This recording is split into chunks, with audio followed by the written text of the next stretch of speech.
প্রতি বছর আমাদের এই আয়োজনটা হয় ফুটবল কার্নিভালের মতো জুনিয়ররা আয়োজন করে। তো আমরা যারা সিনিয়র আছি আমরা উইলিংলি এখানে অ্যাটেন্ড করি, আমরা খেলার চেষ্টা করি। আমাদের যারা এক্স স্টুডেন্ট আছে তাদের প্রতি বছর ঈদের পর ঈদ টুর্নামেন্টের মতো, যেটা আমরা খুব এনজয় করি। এবং আগের বারের মতো এবারও এই অনুষ্ঠানটা হলো। সকল বড় ভাই এবং ছোট ভাইরা মিলে মনে আমরা একসাথে আর কি খেলাধুলা করি, সম্পর্ক একটা বন্ডিং তৈরি হয়, যে কারণে দেখা যাচ্ছে সবাই সকালে কাঁধে কাঁধ মিলিয়ে আর কি খেলাধুলা আমরা এনজয় করি।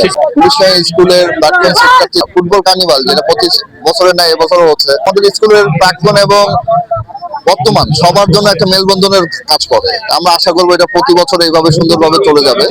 এতে করে মাদক থেকে আমরা দূরে থাকবো এবং সামনের দেশে করে আমরা আগায় যেতে পারবো। আমি দীর্ঘদিন এই প্রতিষ্ঠানের সাথে সম্পৃক্ত থাকার ফলে প্রতিষ্ঠান থেকে প্রচুর আলোকিত ছেলে মেয়ে বের হয়েছে, দেশের বাইরে বিভিন্নভাবে আলো ছড়াচ্ছে। তার মধ্যে এই মুহূর্তে 21-এর পদকপ্রাপ্ত পলাশনুরের মতো ছাত্র আমাদের এই অনুষ্ঠানে আসছেন।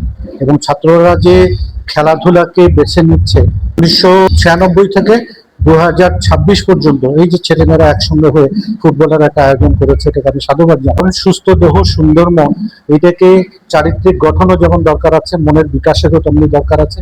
এবং মেধা বিকাশ করতে গেলে কিন্তু খেলাধুলার কোনো বিকল্প নেই। পাশাপাশি আজকে মাদকে কিন্তু ভরে গেছে দেশ, বিভিন্ন জায়গায় মাদকের ছড়াছড়ি।